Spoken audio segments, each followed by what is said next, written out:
Alright, so I'm going to start off with RREF, which basically means that every leading value is going to be a 1, and then the values, the entries before the leading value have to be 0, and then everything else can be a free number. Never mind, not everything else can be a free number. Everything else is also zeros except for your free variables, which are usually like x1, x2, x3, but in this case it's going to be x, y, and z, and that's basically what you're solving for with this. So first of all, we're going to turn these into a matrix. So we have 2x, our first row is going to be x, and then it'll be y and z like this.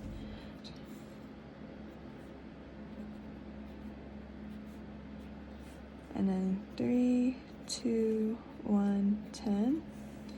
2, -1, 2, 6.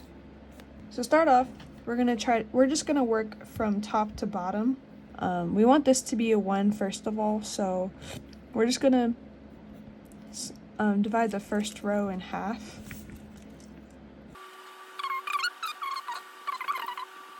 Alright, next up, we're trying to get these two to be zeros. So starting with this one, we're just going to do -3 times row 1 plus row 2, and you'll see why in a sec.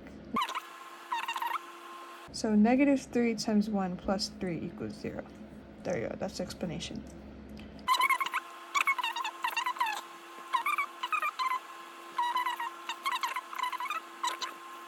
And we're going to do the same thing for this one. So let's write our matrix down here. Alright, and then next, we're going to do the same thing, so -2 times row 1 plus row 3 this time.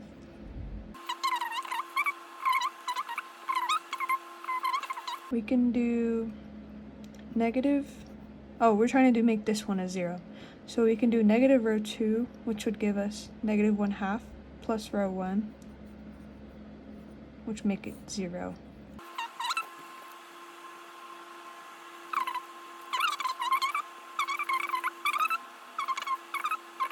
We can do 2 times row 2 and it'll get rid of all of these 1/2s.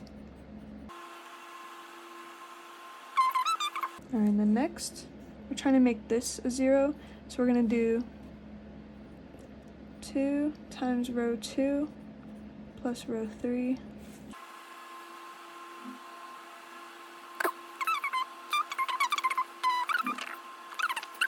Well, since 13 is a multiple of 39, we can do row 3 divided by 13. And that'll make this into a 1 and this into a 3.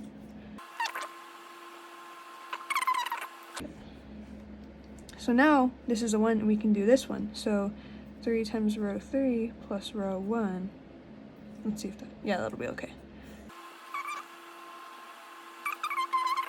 Alright. And then our last step, we want this 5 to be a 0. So we're going to do -5 times row 3 plus row 2.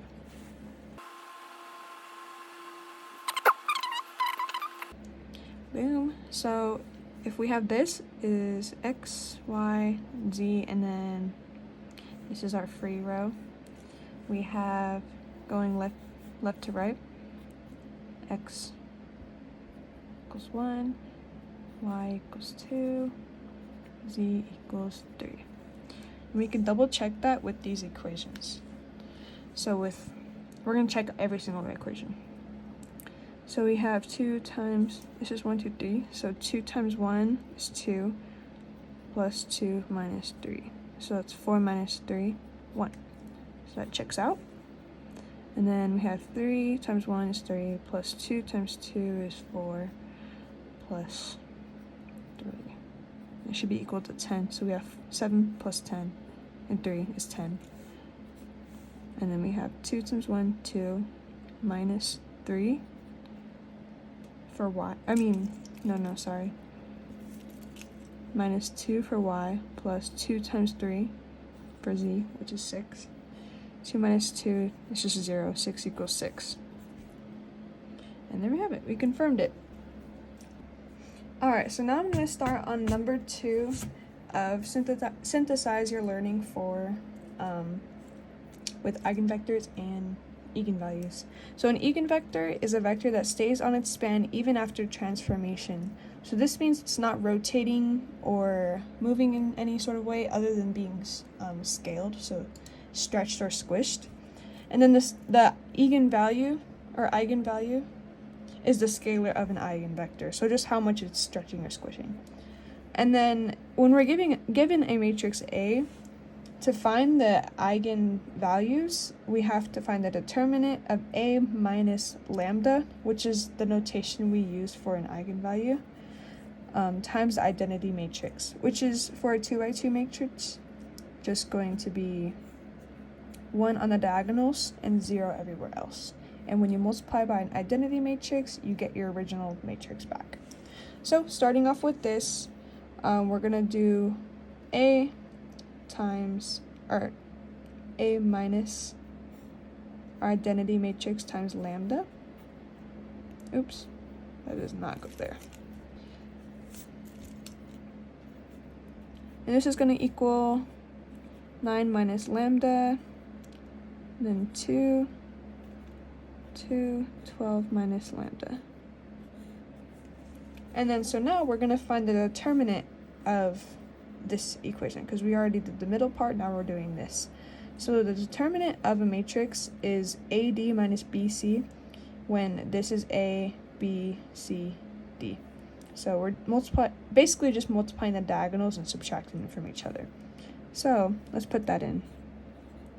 We got 9 minus lambda times 12 minus lambda minus 2 times 2, which is 4. So 9 times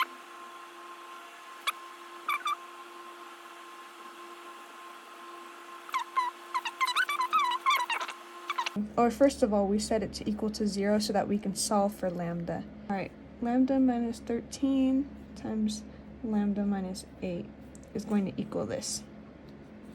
So that's, our lambda values are going to be 13 and 8. So now we can use our eigenvalues to find our eigenvectors relative to the values. So to do that, we plug in our lambda values back into this equation. So let's do that. Let's start with 13.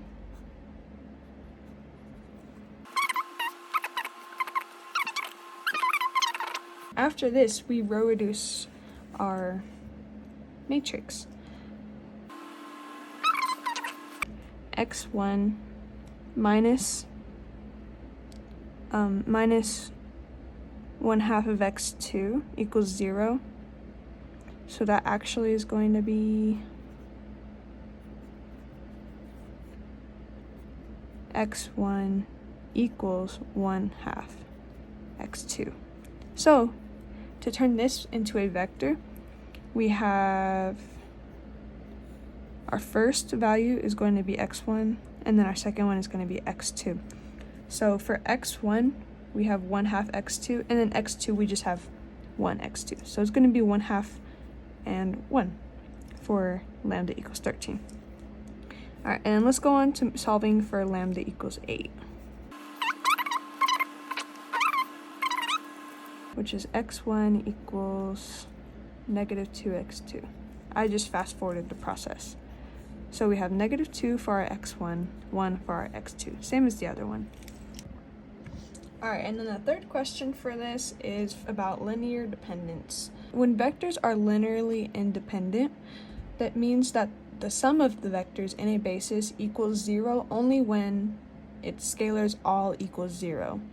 So say you have 0 times a vector plus 0 times another vector plus 0 times another vector, blah, blah, blah, and it all equals 0. That means it's linear independent.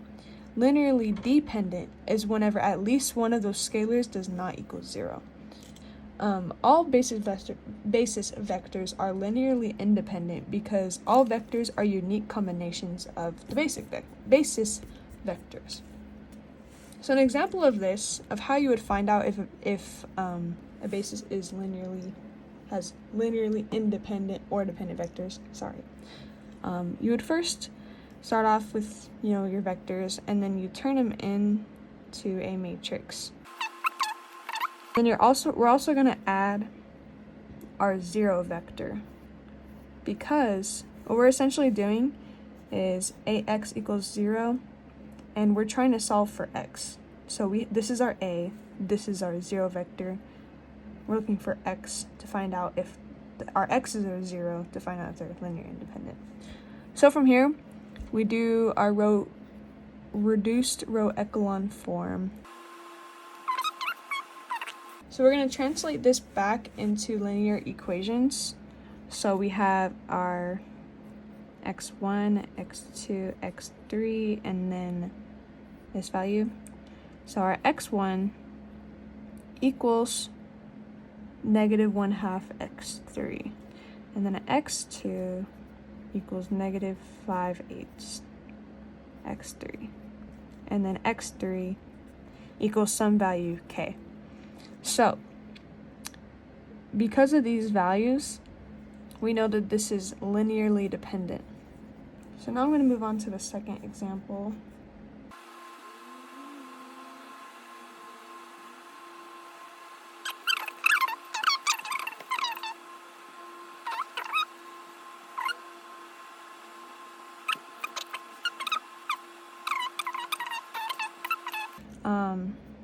So from this information, this is how we could tell the difference between linear dependence and independence.